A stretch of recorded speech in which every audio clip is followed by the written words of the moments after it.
여러분, 하나님의 도장을 보신 적 있으십니까? 오늘 말씀을 잘 들어보시면 하나님의 도장도, 하나님의 나팔도, 또 하나님의 종 모세의 노래와 어린 양의 노래도 깨달을 수 있습니다. 오늘 영상을 끝까지 보시면 여러분은 더 이상 성경의 무지한 레벨이 아니게 됩니다. 함께 보시죠. 오늘 말씀의 제목은 비유한 인과 나팔과 노래가 되겠습니다. 여기서 인은 도장을 뜻합니다. 두 번째로 비유한 나팔은 사건을 알리는 말씀이며, 비유한 노래는 설교 말씀이 되겠습니다. 비유한 답이 왜 이렇게 나왔는지 오늘 저와 함께 성경을 통해 알아보겠습니다. 그럼 비유에 대해서 먼저 알아보겠는데요. 비유 성구 계시록 7장 2절에서 3절의 말씀 읽겠습니다. 또 봄에 다른 천사가 살아계신 하나님의 인을 가지고 해돋는 데로부터 올라와서 땅과 바다를 해롭게 할 권세를 얻은 네 천사를 향하여 큰 소리로 외쳐 가로되 우리가 하나님의 종들의 이마에 인치기까지 땅이나 바다나 나무나 해하지 말라 하더라. 내 계시록 성취 때가 되면 천사가 살아계신 하나님의 인을 가지고 와서 하나님의 종들에게 이마에 인을 친다고 합니다. 그럼 천사가 들고 오는 그 하나님의 인이 실제 육적인 도장은 아니겠죠. 내가 하나님의 종들이라면 또 이 인이 무엇인지 깨달아서 그 인을 맞아야 하겠습니다. 성경에 나오는 인의 종류는 두 가지로서 육적인 인과 영적인 인이 있습니다. 그럼 인은 무엇이냐면 도장이라는 의미인데요. 여러분들 이 도장 하나씩은 다 가지고 계시죠? 육적인 도장의 특성을 먼저 살펴보면 도장에는 무엇이 기록이 되어 있습니까? 네, 그렇습니다. 이름이 기록되어 있죠. 그래서 이름을 찍는다라는 것은 곧 계약서의 내용에 내가 동의하고 인정한다라는 의미요. 그리고 나의 소유를 나타내는 의미가 되겠습니다. 비유한 영적 인의 참뜻은 바로 인 맞는 하나님의 말씀이 되겠는데요. 우리가 어떤 말씀을 받아들이냐에 따라서 하나님의 인을 맞아 하나님 소유가 되느냐, 아니면 사단의 표를 받아 사단의 소유가 되느냐 결정이 됩니다. 그래서 본문의 내용은 하나님께서 마지막 때가 되면 하나님의 인을 쳐서 자기의 소유를 그 백성을 택한다라는 것이 되겠습니다. 그럼 비유한 인이 왜 말씀인지 성경적 근거를 알아보겠습니다. 하나님의 도장에도 하나님의 이름이 기록이 되어 있지 않습니까? 그럼 하나님의 이름은 무엇을 뜻하는지 요한복음 1장 1절의 말씀을 읽겠습니다. 태초에 말씀이 계시니라. 이 말씀이 하나님과 함께 계셨으니 이 말씀은 곧 하나님이시니라. 내 말씀이 곧 하나님이라 하시죠. 하나님의 이름은 하나님의 말씀이라는 것입니다. 이 말이 무슨 뜻이냐면 하나님의 말씀을 믿는 것이 곧 하나님을 믿는 것이 되죠. 그리고 하나님의 말씀을 믿지 않는 것은요, 하나님을 믿지 않는 것이 되지 않겠습니까? 그래서 말씀이 곧 하나님과 동등하다 할 수 있는 겁니다. 그러므로 도장의 이름은 곧 자기 자신을 의미하는 것처럼 이 말씀이 곧 하나님의 이름이 되는 것입니다. 다음은 인을 치는 입장과 인을 맞는 입장이 있는데요. 이것에 대해서 자세히 알아보겠습니다. 요한복음 3장 31절에서 33절의 말씀 읽겠습니다. 위로부터 오시는 이는 만물 위에 계시고 땅에서 난 이는 땅에 속하여 땅에 속한 것을 말하느니라. 하늘로서 오시는 이는 만물 위에 계시나니 그가 그 보고 들은 것을 증거하되 그의 증거를 받는 이가 없도다. 그의 증거를 받는 이는 하나님을 참되시다 하여 인쳤느니라. 네, 위로부터 오시는 이는 바로 예수님이죠. 그가 보고 들은 것을 증거할 때 그 증거를 받는 이는 하나님을 참되시다 하여 인을 쳤다고 합니다. 그러니 증거를 받는 그가 바로 인 맞은 자가 되는 거죠. 다시 말씀을 드리면 대언의 목자는 하늘에서 보고 들은 것을 증거하게 됩니다. 그 증거를 듣는 사람이 정말 하나님의 말씀이구나 하고 마음으로 인정을 하게 되면 하나님께서 그 사람을 인치셔서 자신의 소유로 삼으시는 겁니다. 그래서 인친다 또는 표한다라는 의미는 하늘이 택하고 말씀을 증거한다라는 뜻이 되겠고, 인 맞았다, 표 맞았다라는 의미는 하나님께 택함을 받아 말씀을 듣고 인정하여 마음에 새겼다라는 의미가 되는 거죠. 하박국 2장 2절의 말씀을 보시면 하나님의 말씀을 달려가면서도 읽을 수 있게 하라고 하셨습니다. 네, 달려가면서도 읽을 수 있다는 건 말씀을 마음에 새겼다라는 거죠. 이처럼 저와 여러분들도 하나님의 말씀을 인을 새기듯이 마음에 새겨서 꼭 인 맞는 자들이 되어야 하겠습니다. 초림 당시 거짓 목자였던 서기관과 바리새인들의 비진리를 듣고 마음으로 인정을 하게 되면 그것이 사단의 표를 받는 것이고 사단의 소유가 되는 것입니다. 이 일은 초림 때로 끝나는 것이 아니라 오늘날 계시록 성취 때에도 이러한 일이 있을 것이라고 성경은 미리 기록을 해놓은 것입니다. 그럼 계시록 때 있어지는 인치는 역사에 대해 이해를 해보도록 하겠습니다. 계시록 7장 2절에서 3절의 말씀을 보니 또 다른 천사가 살아계신 하나님의 인을 가지고 해돋는 데로부터 올라와서 우리가 우리 하나님의 종들의 이마에 인을 친다고 하였는데요. 여기서 재림 때의 인은 무엇일까요? 초림 때에도 하늘의 것을 보고 들은 자가 증거할 때 그 증거를 받은 이가 바로 그 시대의 인 맞는 자였습니다. 이처럼 재림 때에도 하늘의 것을 보고 들은 것을 증거하는 이가 있으니 바로 계시록 10장에서 열린 책을 받아먹은 옥자이며 계시록 전장을 보고 들은 새 요한이 되겠습니다. 그가 보고 들은 것을 증거할 때 그 증거를 받은 이가 바로 이 시대에 인 맞는 자들이 되겠습니다. 그럼 계시록 때에 그 입맞는 자의 실체가 누구인지 계시록 14장 1절의 말씀 읽겠습니다. 또 내가 보니 보라 어린 양이 시온산에 섰고 그와 함께 14만 4천이 섰는데 그 이마에 어린 양의 이름과 그 아버지의 이름을 쓴 것이 있도다. 영적인 인에는 하나님의 인과 사단의 인 두 종류가 있는데요. 계시록 13장에 가보면 사단의 표 666을 치는 사건이 있습니다. 이 또한 사단의 증거로 표한다라는 것인데요. 이때 사단이 증거하는 비진리를 듣고 마음에 받아 인정을 하게 되면 이것이 사단의 표를 받은 것이 되겠습니다. 이 비유는 때가 되어 실체가 나타나기 전에는 아무도 알 수가 없었지만 이제 때가 되어 이 사건은 이루어졌고 또한 사건의 현장에서 모든 것을 본 증인이 있기 때문에 저희도 알게 된 것입니다. 그 자세한 실체와 사건에 대해선 계시록 세미나 13장에서 다루었는데요. 혹시 아직 듣지 못했다면 꼭 확인해 보시기를 바라겠습니다. 그럼 우리는 누구의 인을 맞아야 하겠습니까? 사단의 표를 받으면 사단의 소유가 되어 지옥, 유황, 불못에 가게 됩니다.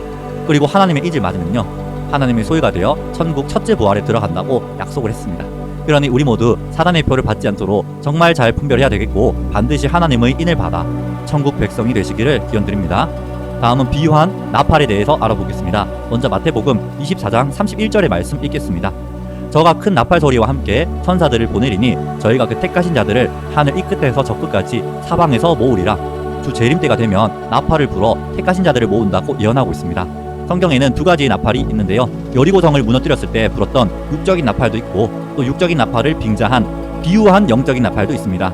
영적인 나팔로서 그 참된 뜻은 바로 사건을 알리는 말씀이 되겠습니다. 이 답의 성경적 근거를 알아보기 위해 이사야 58장 1절의 말씀 읽겠습니다. 크게 외치라. 아끼지 말라. 내 목소리를 나팔같이 날려 내 백성에게 그 허물을 야곱집에 그 죄를 고하라. 내 목소리를 나팔처럼 날려 내 백성의 죄와 허물을 구하라고 하십니다. 그러니 하나님께서 사람을 나팔 삼아 알려준다는 거죠. 이 예언이 이루어질 때는 하나님께서 이사야와 같은 약속의 목자를 이 땅에 택하여 선민의 집에 죄와 허물을 구하는 겁니다. 정리하자면 사람을 나팔 삼아 그 나팔을 부는 자는 영인 천사가 되겠으며 그리고 그 나팔 소리는 사건을 알리는 소리가 되겠습니다.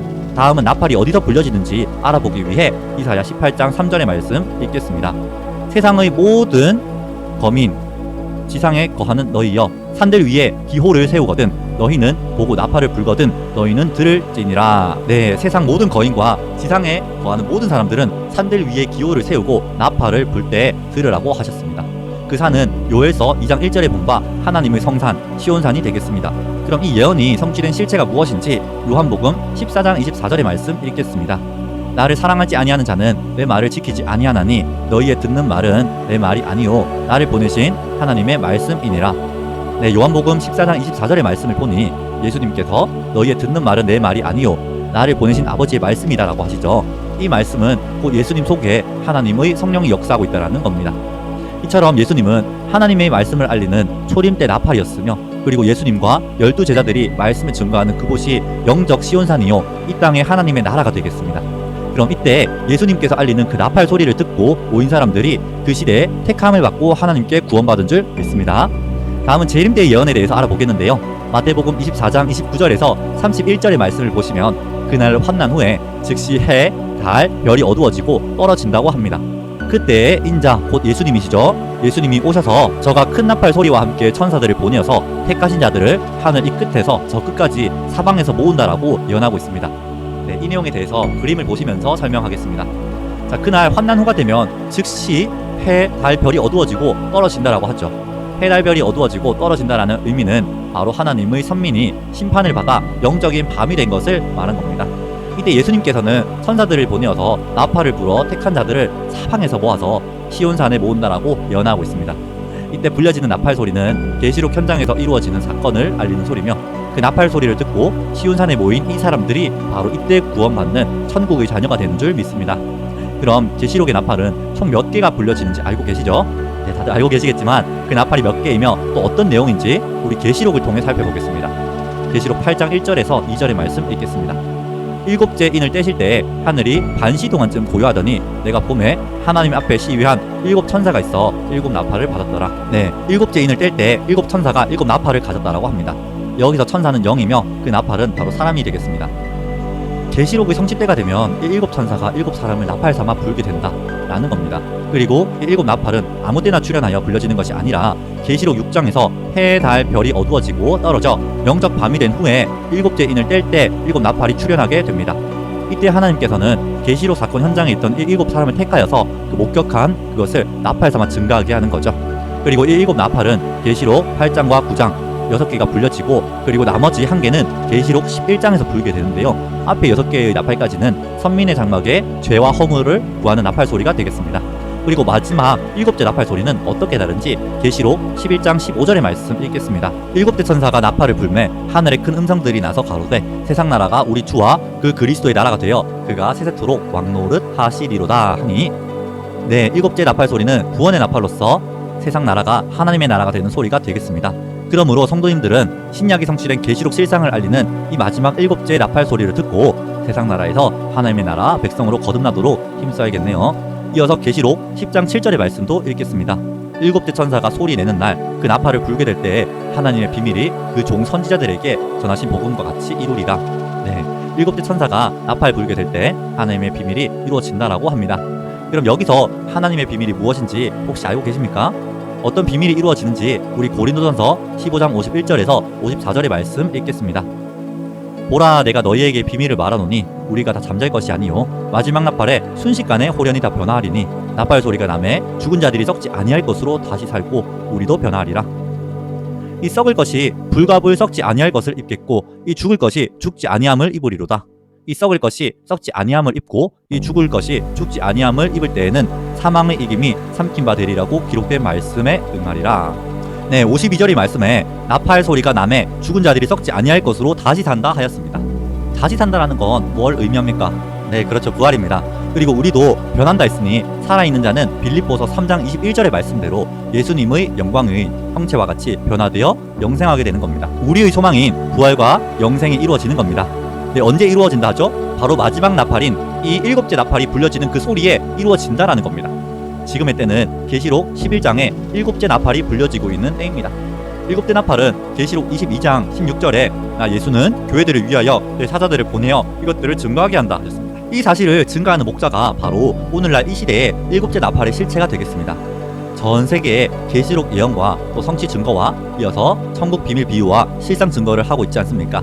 정말 세상이 하나님의 나라로 변화되고 있으며 이 기독교 역사상 오늘날만큼 큰 나팔 소리가 불려진 때도 없었습니다. 이로 인해 전 세계 많은 믿는 분들이 오늘날 계시 말씀을 듣고 있습니다. 이보다 더 큰 나팔은 없을 겁니다. 네, 그래서 7째 나팔의 실체가 누구입니까? 바로 이긴 자 새 요한이 되는 거죠. 비유한 영적 나팔은 두 가지로 하나님의 나팔과 사단의 나팔이 있습니다. 그럼 사단의 나팔은 무엇이겠습니까? 네, 반대로 사단의 나팔은 비진리요 사람의 계명을 말합니다. 그리고 사단의 나팔이 불려지는 곳은 계시록 18장에 본 바 바벨론 귀신의 교단이 되겠습니다. 하나님은 시대마다 나팔을 통해 하나님의 뜻을 전해오셨습니다. 그리고 그 뜻을 사람들에게 널리 전하시고자 노래를 지어서 부르게 했는데요. 끝으로 그 노래의 참된 의미가 무엇인지 알아보고 또 시온산의 오직 14만 4천만 배우고 부를 수 있다는 그 새 노래가 또 무엇인지도 한번 알아보겠습니다. 먼저 계시록 15장 3절의 말씀 읽겠습니다. 하나님의 종 모세의 노래 어린 양의 노래를 불러 가로되 주 하나님 곧 전능하신 이시여 하시는 일이 크고 기이하시도다. 왕국의 왕이시여 주의 길이 의롭고 참되시도다. 네, 비유한 노래는 설교 말씀이 되겠습니다. 계시록 성취 때 계시록 15장에 보니 모세의 노래와 어린 양의 노래를 부른다라고 합니다. 그럼 이 노래가 무엇인지 알아야겠죠? 성경에서는 육적인 노래도 있고 또 육적인 노래를 빙자한 영적인 노래도 있습니다. 이처럼 육적인 노래의 특징을 빗대어 말씀하신 영적인 노래의 참뜻은 증거하는 설교 말씀이 되겠습니다.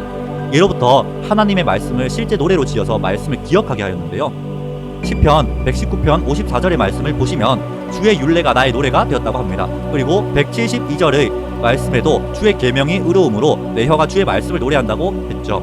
곧 하나님의 말씀이 노래라는 것을 알 수가 있는데요.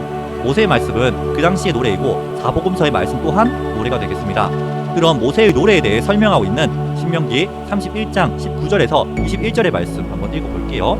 그러므로 이제 너희는 이 노래를 써서 이스라엘 자손에게 가르쳐서 그 입으로 부르게 하여 이 노래로 나를 위하여 이스라엘 자손에게 증거가 되게 하라. 내가 그들의 열조에게 맹세한 바 젖과 꿀이 흐르는 땅으로 그들을 인도하여 드린 후에 그들이 먹어 배부르고 살찌면, 이렇게 20절 쭉 21절까지 한번 보십시오. 자, 네, 신명기 31장의 말씀은 이스라엘 백성들이 가나안 땅에 들어가기 전에 하나님께서 모세를 통해 이스라엘 백성들에게 가르쳐 부르게 하신 말씀이며 노래입니다.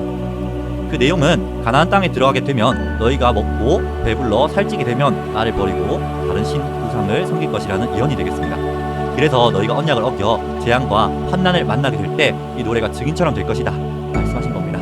이처럼 하나님은 장래일을 노래로 만들어서 후대 전하게 하셨고 예언이 이루어질 때 바로 이 노래가 증거가 되게 하신 겁니다. 그래서 비유한 노래의 참뜻은 증거하는 설교 말씀이 되겠습니다. 그럼 모세의 노래는 무엇이겠습니까? 모세로 시작했던 구약 성경의 말씀이 되겠고요. 어린 양의 노래는 어린 양은 예수님이시죠. 그래서 예수님으로부터 시작한 신약 성경의 말씀이 되겠습니다. 그리고 노래를 부른다라는 것은 말씀을 설교한다라는 뜻이 되는 겁니다. 또 새 노래도 있는데요. 새 노래가 어떤 의미인지 우리 계시록 14장 3절의 말씀 읽어보겠습니다. 저희가 보좌와 내 생물과 장로들 앞에서 새 노래를 부르니 땅에서 부족함을 얻는 14만 4천인 밖에는 능히 이 노래를 배울 자가 없더라. 네, 시온산에 있는 14만 4천들이 새 노래를 배우고 부른다라고 합니다. 노래가 증거하는 설교 말씀이라면 새 노래는 예언이 성취된 실상의 복음이 되겠습니다. 계시록 성취 때는 요한계시록대로 이룬 그 실상이 바로 새 노래가 되는데요. 이를 새 노래라고 한 것은 세상 만민이 한 번도 들어본 적이 없는 새 복음이고 새 말씀이기 때문입니다. 왜 오직 시온산에서만 배울 수 있느냐? 그 이유는 계시록 전장의 사건을 보고 들은 약속의 새 목자가 있기 때문입니다. 그래서 오늘날 재림 때에는 약속의 목자 이긴 자가 증거하는 새 노래로 입맞아야 하나님의 소유가 된 나라와 제사장이 되어 구원받을 수가 있겠습니다. 이제 결론을 말씀드릴게요. 오늘 배운 비유한 이는 하나님의 말씀이며 나팔은 사건을 알리는 말씀이 되겠습니다. 그리고 노래는 증거하는 설교 말씀이요 새 노래는 예언이 성취된 실상 복음이 되겠습니다. 주 재림 때 예수님께서는 천사들과 시온산에 오셔서 나팔을 불어 택한 자들을 모아 인을 치고 새 노래를 가르쳐 주시게 됩니다. 이때 예수님이 택하신 인과 나팔의 실체는 사단이 거짓 목자와 싸워 이긴 자가 되겠습니다. 그리고 이긴 자가 증거하는 계시의 말씀이 오늘 배우신 나팔 소리요 인치는 말씀이며 새 노래가 되는 것입니다. 주 재림을 기다리는 여러분, 이긴 자를 통해 알려주는 계시의 나팔 소리를 듣고 우리 시온산에 모여 새 노래의 계시 말씀으로 입맞아서 하나님의 새 나라와 새 민족이 되어야 하겠습니다. 끝으로 여러분 천국 비밀을 깨닫지 못하면요 천국에 들어갈 수가 없습니다. 우리 모두 다 같이 천국에 들어가길 기원합니다.